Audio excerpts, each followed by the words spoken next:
plenty of people willing to help. Lots of questions still to be answered. So the question is the government doing enough? Well, joining us now to talk about this is business leader and founder of Phones for You, John Caudwell. This is a big one, isn't it? Let's start with you, Mr. Caudwell. As Susanna said, this policy is throwing up an awful lot of questions the more we think about it. I mean, just on a human level, what might happen if somebody signed up for this 6-month contract, basically, to take somebody or maybe even a complete family in, but after a few weeks regretted doing it? They weren't getting on. There were big problems under the same roof. What would happen then? Yeah, well, good morning to you. I launched an appeal last week to having a Ukrainian family on my estate because I've got self-contained living accommodation, and an appeal to rich people or people with spare property to do exactly the same. The response was amazing.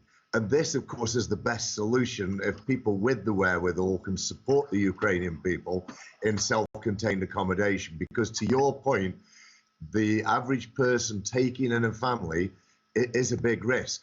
But I have to say, in addition to the wealthy people that responded to me, there were so many people. This is before the scheme, nothing to do with £350. So many people responded and said, I haven't got any money, but I have got a spare bedroom and I'll be very happy to take somebody in.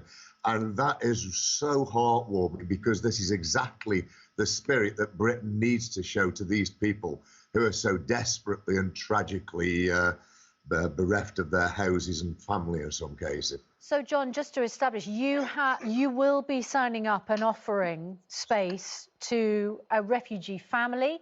How many people could you accommodate, do you think? Well, first of all, but now I've realised that the signing up just gets you £350. I shan't be doing that. I just need to find the right family to move in. It could be a family of probably 4 people. But what I'm trying to do is inspire other wealthy people to do the same, and they are responding. So I've already had probably 50 or 100 people saying they can take families into separate accommodation, as well as the hundreds that have actually said, we'll put somebody into our spare bedroom. It's immensely heartwarming, but of course it's what we need to do, because these people are in such desperate plights that I can't even begin to imagine. Talking to the Mayor of London about half an hour ago, and we put this point that a lot of people are discussing today about all these oligarch mansions, these Russian oligarch mansions, which infest London. There are so many of them, and they're hardly ever used year on year on year. He was very much behind the suggestion that refugees should be housed there. Would you agree with that?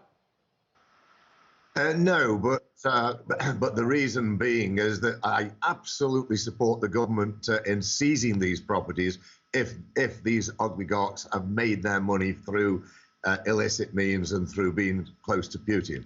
But it would be much better use of that property to sell it while it's in prime condition, rather than destroy value, and the value destruction be very disproportionate to the value of the housing. So I would say seize it, and if it's legal, sell it and use the money to support people. Okay, interesting point.